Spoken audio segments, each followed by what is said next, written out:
मी actually आजच आलो स्पेनहून आणि मी खूप मिस करत होतो आणि आल्या आज पहिलं दर्शन गणपती बाप्पाचं झालं आहे. दरवर्षी भावरंगारी या संस्थेमध्ये मी येतो आणि कोणी ज्या पद्धतीने अतिशय मनापासून प्रेमाने भक्तिभावाने अनेक वर्ष हा भावरंगारींचा गणपती स्वतःहून काय म्हणतात त्याला त्याच्या पाठीमागे उभा आहे. खूप मला आनंद आहे, अभिमान आहे, कौतुक आहे आणि गणपती बाप्पाकडे सगळं आपण आपल्या मनाचं मागत असतो. मी आज सगळ्यांसाठी आनंद, चैतन्य आणि सुखसमाधान हे सांगतो. मला असं वाटतं सकारात्मक आहे आणि ज्याला आपण म्हणतो दरवर्षी इतक्या मोठ्या संख्येने भक्तिभावाने लोक येतात आणि पुण्याचा गणेशोत्सव हा स्पेशलच आहे माझ्यासाठी. कारण लहानपणापासून मी आज सगळ्या गावामध्ये फिरून सगळे देखावे बघायचो. आता मला तितकं जमत नाही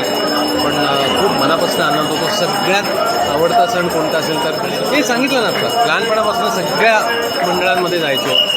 मानाचे 5 गणपती असतील किंवा दगडूशेठ हलवाई असेल, मंडई असेल, बाकी सगळे हिराबाग असेल. मला आठवतं आहे की छान छान देखावे बघायला मिळायचे. मला असं खूप मनापासून बरं वाटतं की ती डीजेची मला गाणी कधीच आवडली नाही. मला त्याच्यामध्ये काय भक्ती आहे मला जाणवायची नाही स्वतः. पण ज्याला आपण म्हणतो अकूस्टिक जी वाद्य आहेत त्याच्यामधनं जो नाद निर्माण होतो, जो ध्वनी निर्माण होतो तो सरळ तुमच्या अंगावरती येऊन आदळतो. त्याच्यामध्ये कोणतंही फिजिकल डिस्टर्बन्स नसतो, इलेक्ट्रिकल डिस्टर्बन्स नसतो. मला वाटतं त्याचा चांगलाच परिणाम तुमचा. पुनीत बालन मला वाटतं की हे चांगल्या सांस्कृतिक कार्यक्रमांच्या मागे सतत उभे असतात. वसंतोत्सव गेली अनेक वर्ष ते निस्वार्थपणे आणि प्रेमाने करत आहेत. त्यामुळे त्यांच्याकरता मी खूप वेळा गायलो. इथे पण जेव्हा मला सांगतील तेव्हा येऊन गायन मी.